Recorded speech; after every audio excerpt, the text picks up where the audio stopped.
A partir de este momento, los invitamos a formar parte de esta mesa donde se componen y descomponen los problemas del país.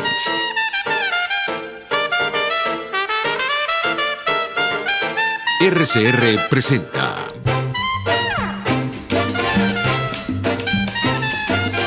Buen Provecho con Thaís Peñalver.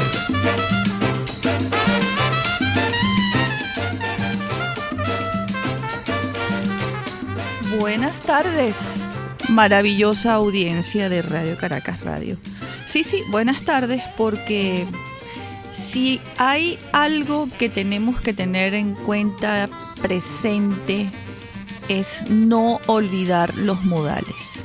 Si vamos a construir una nueva Venezuela, como hemos venido conversando acá en nuestro programa, que esa nueva Venezuela, además de estar fundamentada en las bases sólidas de la legalidad, de la Constitución, de las leyes, que también tenga como bases sólidas la educación, la buena educación de cada venezolano y sobre todo el respeto y las buenas costumbres. De manera que sí, buenas tardes para todos ustedes. ¿Qué les puedo decir que no sepamos? Estas últimas horas son de amenazas. En estas últimas horas nos llevaron a los momentos más primitivos de la humanidad, no de Venezuela, de la humanidad. Quienes hemos leído la historia universal, fuimos lanzados de sopetón anoche a las épocas de los bárbaros, a las épocas de la Revolución Francesa, a las guillotinas, a los cadalsos y más recientemente a los fusilamientos, esos que yo tanto les he narrado a ustedes. Ocurrían en Cuba, antiercito, como dicen por allí, en los 60, donde hombres, en nombre de una revolución de la igualdad y del rescate de una supuesta dignidad, amarraban a campesinos, a hombres inocentes, a un árbol, les tapaban los ojos y los fusilaban. Esos hombres que amarraban a ese pobre hombre para asesinarlo, fusilarlo y además tener un fotógrafo para que tomara la foto del fusilamiento y tengamos nosotros esa prueba hoy en día, eran Fidel Castro, Raúl Castro y el Che Guevara. El Che Guevara, que llegó a decir una aberración como esta,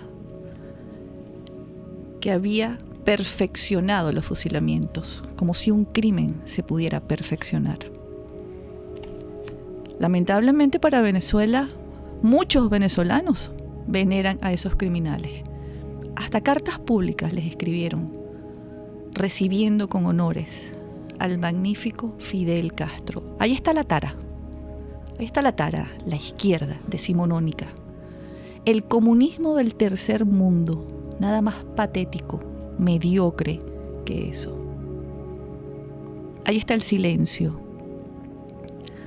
A mí, además de llevarme anoche a la historia de los bárbaros, también me llevó a 1936.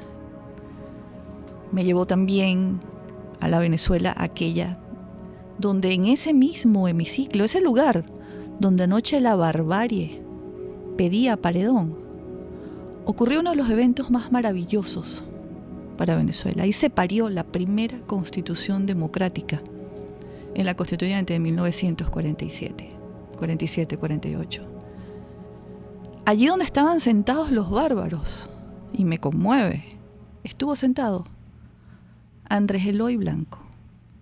No el poeta, sino el político, el gran político, que pudo convivir y hacer convivir, cohabitar, en medio del respeto a las diferentes ideologías políticas que hacían vida en esa constituyente, desde la clase obrera hasta la iglesia, desde los adecos hasta los copellanos, desde los comunistas hasta las mujeres que buscaban el voto para la mujer.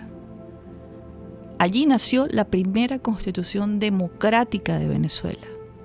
De ella nació, y de la elección del pueblo, el primer presidente demócrata de Venezuela, don Rómulo Gallegos, que a los 11 meses, siempre, los militares de siempre, los políticos armados de Venezuela, los que no nos permitieron nunca hacer un gobierno en paz, le daban un golpe de Estado.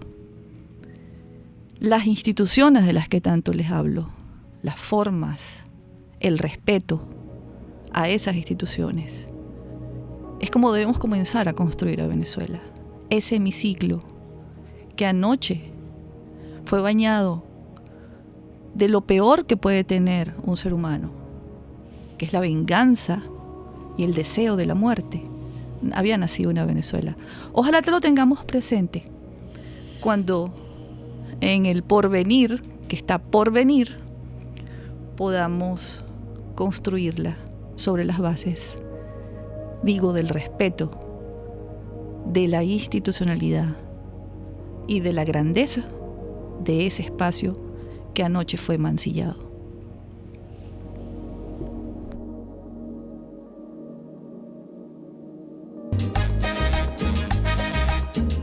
Libertad sin adjetivos. Con el profesor Daniel Barnaghi, profesor titular de la Universidad Simón Bolívar.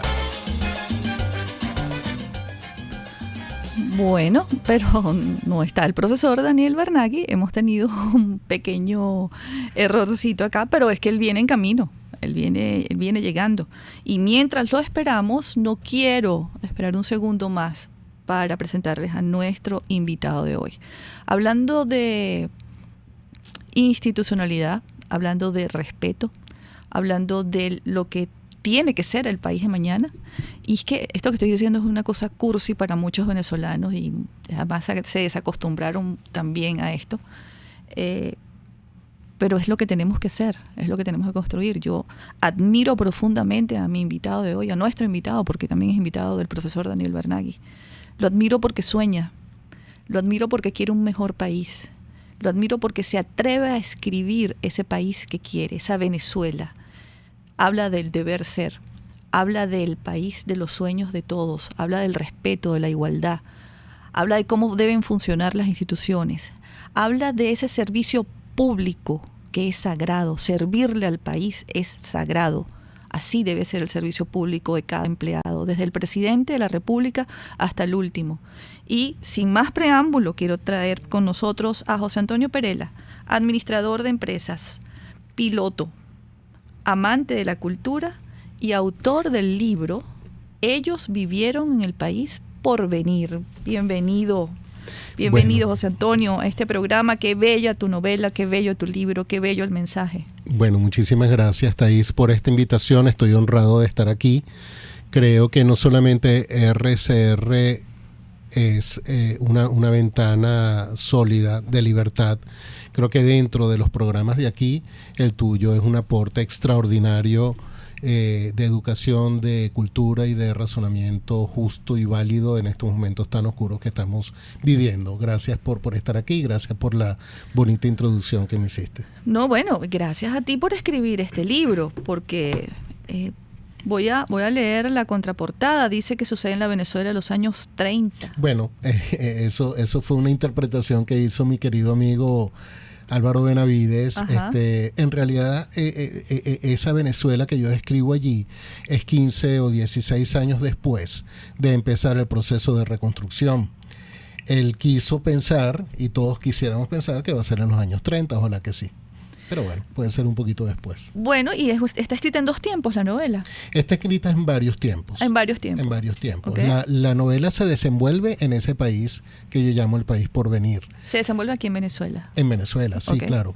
En Venezuela, con los venezolanos, con nuestras virtudes y con nuestros defectos. No, en ese sentido no estoy describiendo un país que no sea el nuestro.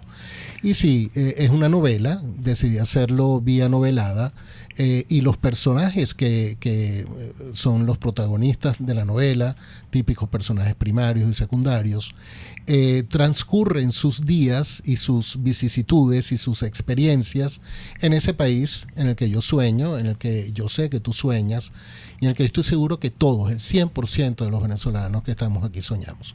Un país más normal, un país viable, un país justo, un país en donde el venezolano es más respetado, la vida es más respetada, el esfuerzo, la educación y el mérito es más respetado. Así que fundamentalmente la historia sucede en ese país. Ahora, hay dos tiempos más. Un tiempo que es una parte literaria en donde yo me permito explicar cuáles fueron las cosas que tuvimos que hacer como sociedad para alcanzar ese país. Por lo tanto, las propuestas de país que yo ahí explico a través de la vida de estos personajes, y aclaro algo, estos personajes, como todo en toda novela, tienen temas que implican temas de salud, y allí me permito explicar el sistema de salud de ese país. Temas de educación, para mí lo primordial, y allí me permito explicar cómo es el sistema, el modelo de educación de ese país. Y también, bueno, pues me paseo por casi todos los subsistemas, cosas tan elementales como el sistema de transporte público y cosas tan estratégicas quizás como el país turístico. Entonces yo explico en una parte literaria cómo fue que llegamos a ese país. Por lo tanto, no es una propuesta utópica, Thais, porque el camino para llegar a ese país está bastante claramente descrito.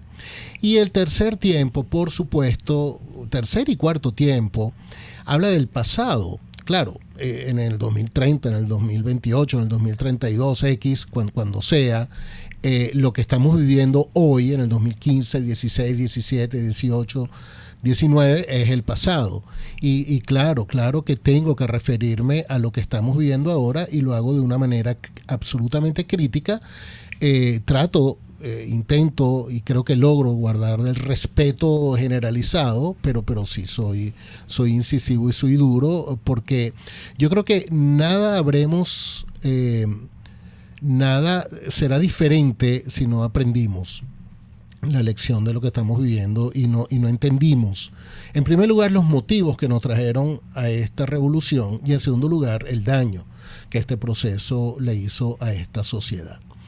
Y en algunos momentos del libro me voy aún más atrás, Thais, porque insisto, las cosas que están pasando en nuestro país, esto que ha pasado estos 20 años, son el resultado de un proceso previo que tuvo aciertos porque los tuvo, y cada día más que vivo en este país revolucionario me doy cuenta de las cosas buenas que teníamos, pero no eran suficientes porque también habían cosas malas. Y esas cosas perdona malas, que te interrumpa, y de esos errores cometidos en esa, que yo la llamo la era democrática, ¿tú tomas de esos errores para construir el país por venir? Absolutamente, sí.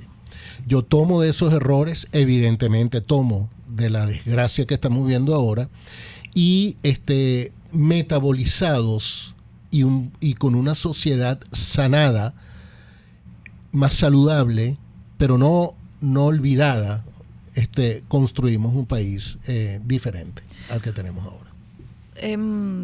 Decía Hugo Chávez, y eso está en mi segundo libro que aún no ha salido: no soy la causa, soy la consecuencia. Quizás fue la única verdad que dijo en su vida Hugo Chávez Frías. Quiero que hablemos de ellos, los que vivieron en el país por venir. Pero antes de ir a una pausa, que ya tenemos que ir a una pausa, quiero dejarte una pregunta en el aire. De esos errores cometidos, bueno, no es una pregunta, son dos, de esos errores cometidos en la era democrática, ¿cuál crees tú que fue el gran detonante? Y otra pregunta que te voy a hacer: ¿alguna vez tuviste gestión en la administración pública? ¿Estuviste en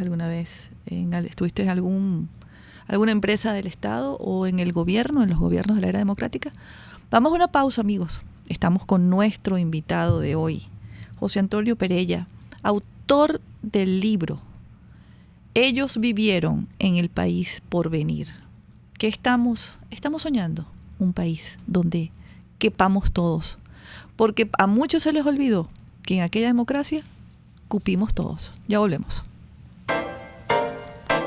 Usted escucha Buen Provecho con Thais Peñalver por RCR 750 AM. Cauchera Fran Luis te ofrece cauchos nacionales e importados de las mejores marcas y en todas las medidas, al mayor y de tal. Para mayor información visita @Cauchera San Luis en Twitter, Instagram y Facebook. O llama al 0412-815-6712. Cauchera Fran Luis, tu mejor opción. Sintonícenos a través de Periscope, @RCR750, la radio que se ve. RCR 750 AM. Porque lo bueno une. Pluralidad contigo. Respeto contigo. Responsabilidad contigo. Libertad contigo. Estamos contigo y punto. De lunes a viernes a la 1 de la tarde. Contigo. Solo por RCR 750 AM. Porque lo bueno une. Los grandes temas se debaten en la mesa. Buen provecho. Con Thaís Peñalver, @RCR750. Continuamos, amigos, aquí en Buen Provecho. Estamos conversando con José Antonio Perella. ¿Perella o Perella? Perella. Perella, claro, porque tiene doble L. Escribe un libro magnífico. Este es mi libro de Semana Santa, José Antonio, para que sepas. Ese es mi libro para... yo he hecho biblioterapia en estas horas, sin luz. He leído a la luz de las velas. Y bueno, pues si uno dice, si escribieron el Quijote a la luz de la vela, ¿cómo no va a leerse uno un libro en esta penumbra, no? Me encanta el libro porque habla de nuestro porvenir y lo que está por venir para Venezuela. Es un parto duro, todos los partos duelen. Mis partos fueron naturales y sé que eso duele. Y conquistar la libertad duele. Y tiene que doler para que cuando la tengamos, la cuidemos como se cuidan a los hijos, como se cuida algo. Yo siempre pongo el ejemplo de lo que ha pasado en Venezuela para ver si los venezolanos terminamos de entender que el robo que ha ocurrido en este país es como si entraran a su casa y lo robaran a usted. Le roban el dinerito que tiene guardado, le roban la nevera, es igual. El mismo sentimiento que usted siente cuando le roban su casa es lo que tiene que sentir hoy cuando ve que Venezuela no tiene ni un centavo. Antes de ir a la pausa le preguntaba a nuestro invitado de hoy, ¿cuál fue para él ese detonante que trajo esto en la era democrática? Sí, y también me preguntaba si yo había trabajado o había estado vinculado. Sí. Me voy a permitir responder primero la segunda. Okay. No, yo nunca he trabajado para el sector público. De hecho, yo trabajo desde hace 33 años ejerciendo mi profesión de contador a través de una empresa que le presta servicios a empresas mayoritariamente medianas y pequeñas del país. Y eso, Thaís, me ha permitido el nivel de sensibilidad que inspiró escribir el libro, porque mi relación con muchos cientos de clientes que hemos atendido y que atendemos en la actualidad, probablemente en estos 30 y tantos años lleguemos al millar de empresas, me ha permitido ver la realidad en todos estos lapsos, la realidad de la vida del venezolano, en todos sus roles, como empresario, como emprendedor, como empleado y como obrero.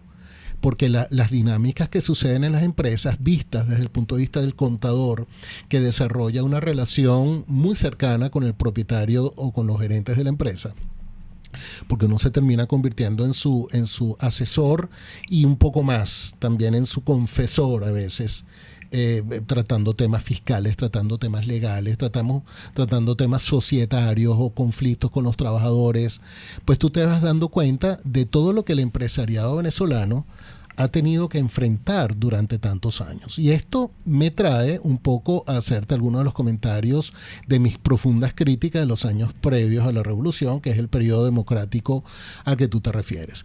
Desde el punto de vista de país, ese no era tampoco un país normal. A partir del primer gobierno del presidente Pérez, Venezuela se empezó a convertir en un país absolutamente anormal, porque el dinero que pensamos que teníamos nos convirtió en nuevos ricos, y eso empezó a marcar un desarrollo inadecuado de nuestra sociedad.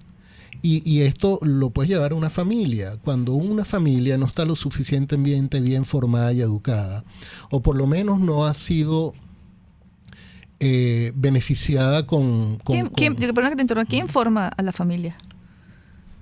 ¿Quién la forma? ¿Quién siembra esos valores, esos principios y esas normas? Fíjate, interesante. Evidentemente los padres son los responsables de imprimir esos principales valores sobre los cuales una familia sana crece. Pero esos padres tienen un entorno que de alguna manera los condiciona. Y ese entorno, en el caso de la Venezuela saudita, digamos así, corrompió a los principios y a las mentalidades de muchísimas familias venezolanas. Y de repente sentimos que éramos ricos. Yo era muy joven en esa época, pero yo sé que fue así. Y entonces el dinero nos corrompió. Y las familias nuevas ricas se corrompen. Y hoy lo podemos ver por decenas, por centenas de familias que se han hecho de dinero de manera además inescrupulosa.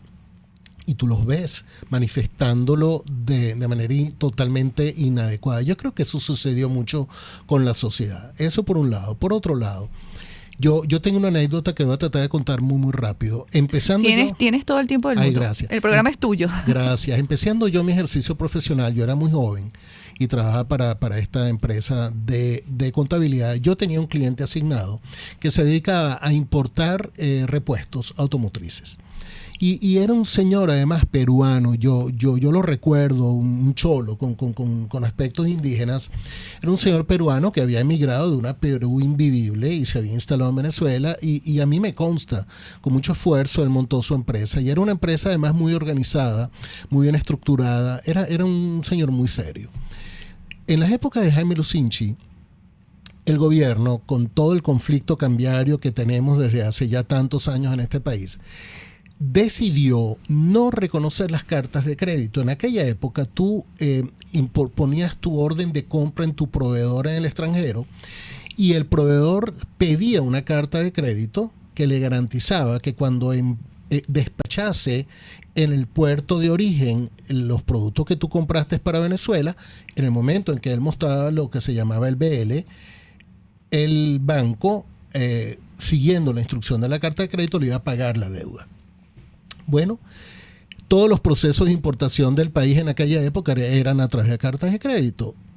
Evidentemente, el gobierno tenía que dar los dólares a la tasa preferencial de aquella época, que no recuerdo, yo creo que era Recadi, para poder cumplir con esa obligación que a través de la carta de crédito el cliente había asumido. Era Recadi porque después hubo otra, OTAC. OTAC en las épocas de Caldera. Sí. Ajá. Pero en aquella época era todavía Recadi. Bueno, simplemente el gobierno de buenas a primeras decidió no reconocer las cartas de crédito. Eso es algo que hizo que mi cliente quebrara. ¿Cuántos clientes o cuántos empresarios quebraron? Pero muchísimos. Eso fue una crisis terrible. ¿Sabes el motivo por el cual ese gobierno no tomó esa decisión? Bueno, porque no tenía... acuérdate que el gobierno de Jaime Lucinchi terminó con reservas totalmente destruidas. Entonces, acercándose ya al final de su periodo, ya no tenía dinero para poder soportar un anclaje cambiario que era inviable. Entonces... Quiero preguntarte, te interrumpo, te quiero preguntar... ¿Tener control de cambios qué significa? ¿Que tienes una economía sólida o que no tienes una economía sólida? Que tienes una economía enferma. Que tienes una economía absolutamente enferma. Y nuestra economía está enferma desde hace mucho tiempo. ¿Por qué? Bueno, porque simplemente no hemos sido buenos administradores, Thais, a nivel del gobierno. Porque somos dueños de CanTV, porque somos dueños de los teléfonos, claro, del agua, porque queremos ser dueños de las empresas básicas, porque creemos que tenemos que ser dueños del aluminio, del hierro, porque creemos que el Estado debe ser un empresario. ¿Crees que ese es el error? Bueno, yo creo que ese es uno de los errores. Y el empresario, ser empresario es muy difícil, Thais.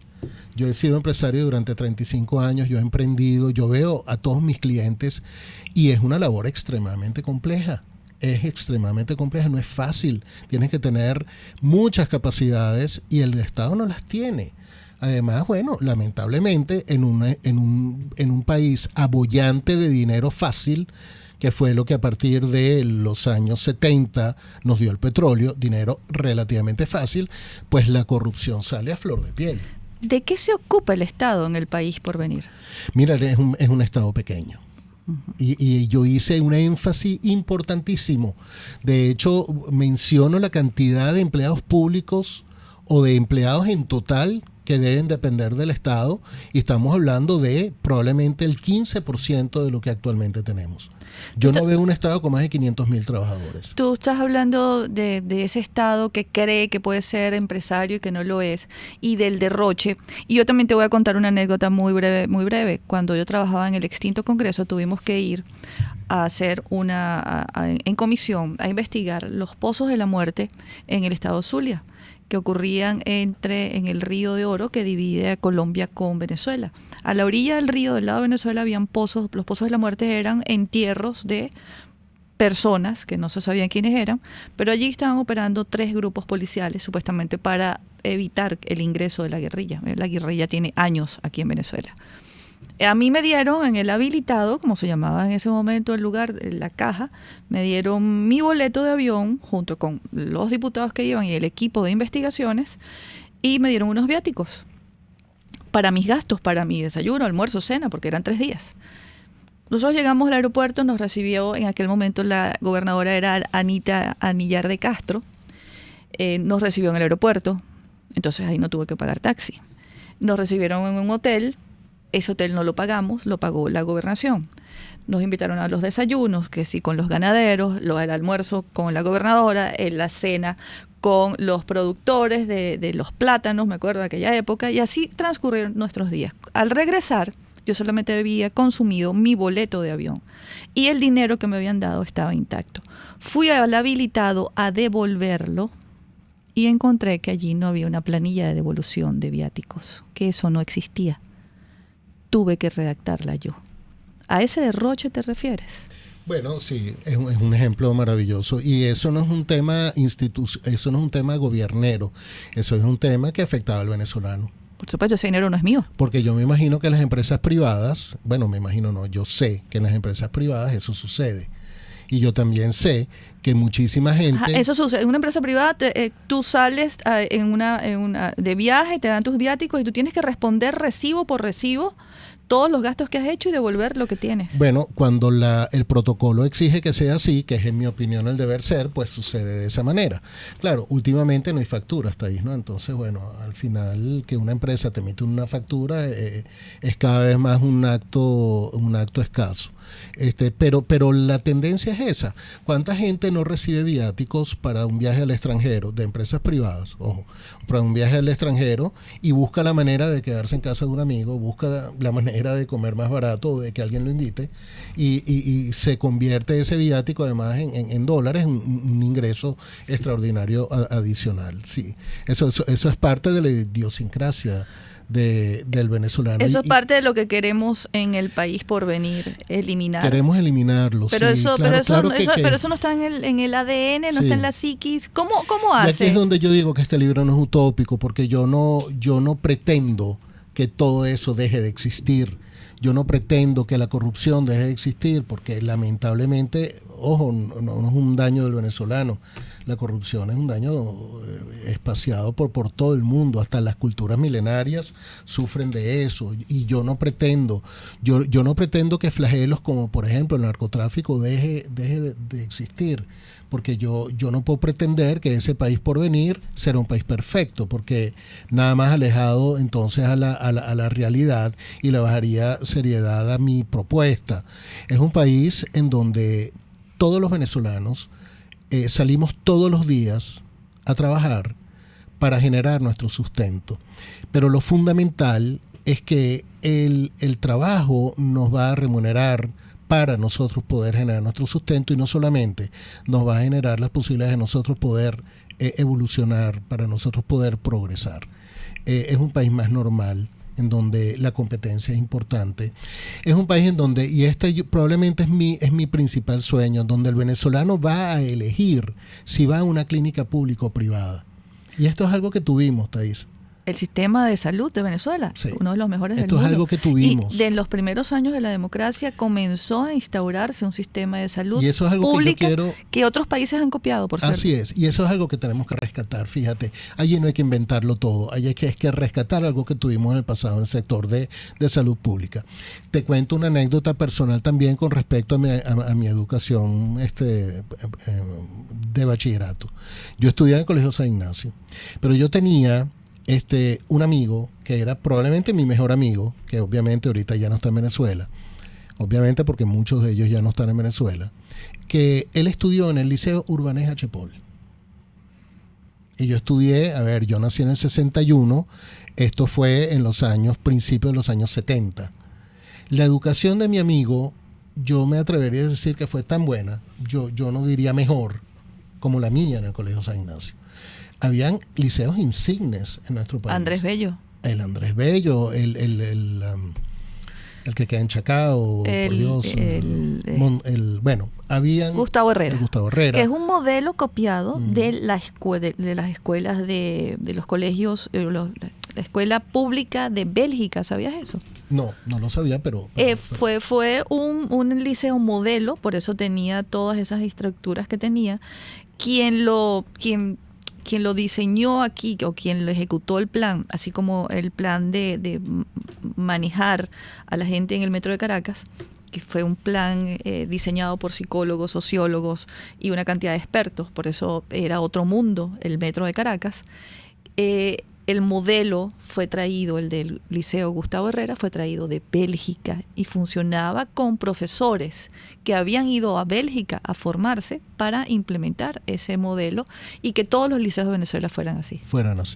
Fíjate que la mayor cantidad de páginas de este libro hablan del proyecto de educación del país por venir, porque...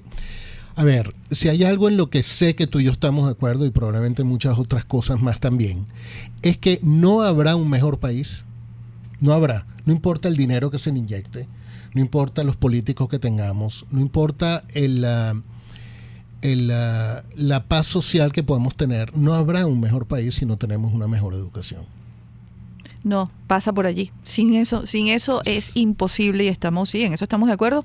Quizás estemos en desacuerdo y eso es válido en algunas cosas, pero no lo creo porque estamos a tono con los tiempos. Los tiempos nos dicen que tenemos que ir a una pausa, José Antonio. Quiero dejarte otra pregunta en el aire. En el país por venir, ¿sigue rampante la mentalidad del país rico? Vamos a una pausa, amigos, y ya volvemos. Chévere. Usted escucha Buen Provecho con Thaís Peñalver por RCR 750 AM. Son las 12:38. Si te gusta la buena mesa y quieres una comida especial, entonces acércate al restaurante Lon Lon, donde puedes disfrutar excelentes platos de carnes, sopas, pescados, mariscos, arroces, pastas, ensaladas, hamburguesas y mucho más. Todo en un excelente ambiente familiar con atención esmerada y capacidad máxima de 80 personas cómodamente. Acércate y compruébalo en la urbanización Santa Mónica, Avenida Teresa de la Parra, calle Rufino Blanco Fombona, pasando al centro comercial a la derecha. Bar Restaurant Lon Lon. Poquito, pero sabroso. Estar bien presentado, lucir bien, proyectar la imagen ideal de nosotros mismos nos brinda seguridad. Por eso en Perfumerías Las Villas contamos con todos los productos que necesitas para realzar tu personalidad, tu esencia, tu naturaleza. Perfumerías Las Villas, siempre hay una a tu lado. Perfumerías Las Villas, tu cómplice de felicidad en belleza cosmética y cuidado personal. RCR 750 AM, porque lo bueno une. Moisés Naim en Efecto Naim. Hola, soy Moisés Naim desde Washington. Conéctese a rcr.tv. También nos puede seguir por @Efecto Naim en Twitter. Y estamos en Facebook y en Instagram. Y no olvide que puede disfrutar todos los contenidos del programa cuando usted quiera, suscribiéndose a nuestro canal de YouTube. Nos vemos en la radio. los miércoles y viernes a las 7 de la noche. Solo por RCR 750 AM. Conéctese con nosotros en señal abierta o por rcr.tv, la radio que se ve. Y síganos en Twitter, @RCR750 y @PrensaRCR. Y buen provecho. Continuamos, amigos, con nuestro invitado de hoy, José Antonio Perela, hablando de su libro. Su libro es un proyecto de país.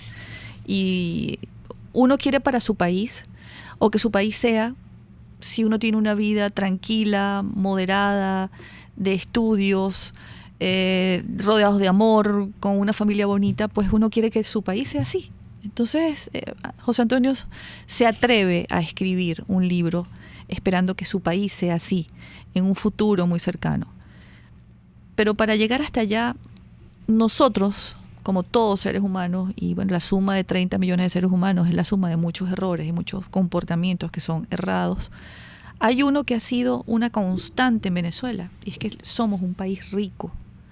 Yo he dicho muchas veces en este programa que para mí los países ricos son aquellos donde cada ciudadano puede montar una empresa pequeña, grande o mediana, una industria pequeña, grande o mediana, un comercio pequeño, grande o mediano, donde un país donde la gente pueda producir, generar riquezas y no depender del Estado. El Estado solamente debe suministrarnos la estabilidad y la gobernabilidad. El Estado debe garantizarnos seguridad pública para que caminemos por las calles hasta las 3 de la mañana y no pase nada. Que podamos ir a sacar la cédula, el pasaporte, apostillar un documento. Que las instituciones estén al servicio de los ciudadanos. Eso es lo único que tiene que ocuparse un Estado. Y que bueno, algo tan sagrado como la salud y la educación estén también garantizadas, pero también aportando algo, porque José Antonio, yo no estoy de acuerdo con que lleguemos a un hospital y que todo sea absolutamente gratis. Tampoco estoy de acuerdo con que la educación gratis sea absolutamente gratis. Yo siento que los padres deben aportar, por lo menos con una cuota, una inscripción, colaboración a lo largo del año, porque es obligatorio de los padres participar y pagar la educación de sus hijos, aun cuando el Estado les brinde la infraestructura y los maestros. Por ejemplo, yo sueño también con un país y sueño con que el día de mañana en la educación pública los libros de los niños estén en la biblioteca y todos utilicen los libros de la biblioteca y no tengan necesidad los padres de comprar libros. Eso es una posibilidad y eso ocurre en países del primer mundo. Ahora te pregunto, en el país por venir, ¿ese país sigue siendo rico en la cabeza de ellos, los ciudadanos? No.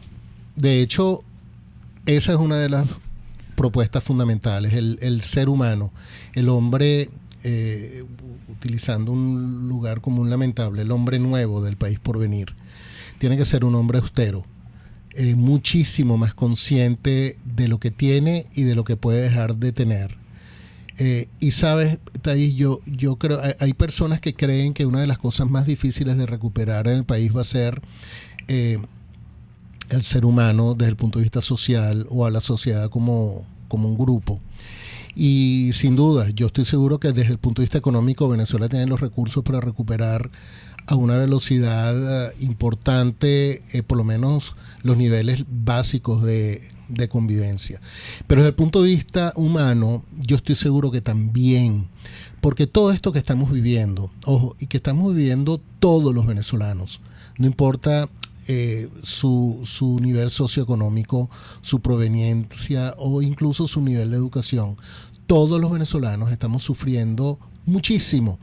Tanto los que estamos aquí como los que se fueron, porque los que se fueron sufren muchísimo también, sufren de desarraigo, sufren económicamente, sufren de incertidumbre, y los que estamos aquí pues ni hablar. Ese venezolano, que es el que va a ser el responsable de reconstruir el país por venir, ese venezolano es un venezolano forjado con dolor, forjado con carencias, con incertidumbre, con desarraigo, y ese venezolano no puede ser igual al que fuimos hasta hace unos años. Ese va a ser un venezolano muchísimo más austero, muchísimo más consciente de lo que tenemos y de lo que podemos dejar de tener en el futuro. Es un venezolano que entiende que solamente a través del trabajo va a poder generar su sustento, no a través de dádivas, no a través de alguien que te va a regalar algo, solamente a través del trabajo. Y eso es una realidad que va a ser masiva, porque el Estado va a desacelerar su influencia en la economía del país y eso lo va a tomar necesaria obligatoriamente el sector privado, con empresarios además serios, responsables, conscientes de su rol de transformación de la sociedad y del país entero. Y entonces la gente que hoy está haciendo una cola porque va a recibir un regalo de alguien, pues no lo va a recibir más y no le va a quedar más remedio que ir a trabajar. Y una vez que empiece a trabajar, Thais, va a empezar el proceso de sanación. Porque tú que has trabajado toda tu vida y yo que soy un hombre de trabajo, pues muérete que a mí me parece que el trabajo es un proceso de sanación. No hay algo que te dé más satisfacción y que te haga sentir mejor contigo mismo que el trabajo, y que el trabajo bien hecho. Y obviamente el trabajo en donde te respeten y te remuneren adecuadamente.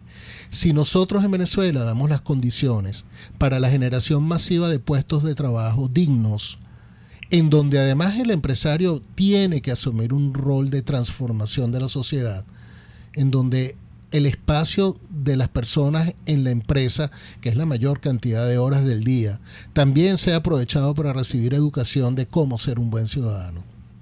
Por ejemplo, yo estoy seguro que el proceso de transformación de la sociedad a una sociedad que tiende a ser parásita esperando dávida, a una sociedad que trabaja y que su sustento lo logra a través del trabajo, va a sanar a la sociedad tan desequilibrada que tenemos ahora. Hay un factor importantísimo, estás hablando de los trabajadores y del trabajo. En esos conflictos con trabajadores que tuviste y acompañaste a tus clientes en empresas privadas, ¿cuáles son las 3 exigencias recurrentes de los trabajadores hacia el patrono? Mira, y esto es un tema complejo y profundo porque está amparado con las guerras, digamos, con los conflictos sociales entre trabajadores, entre patronos y trabajadores, y de allí surge un poco todo el discurso del comunismo, ¿no? Los trabajadores en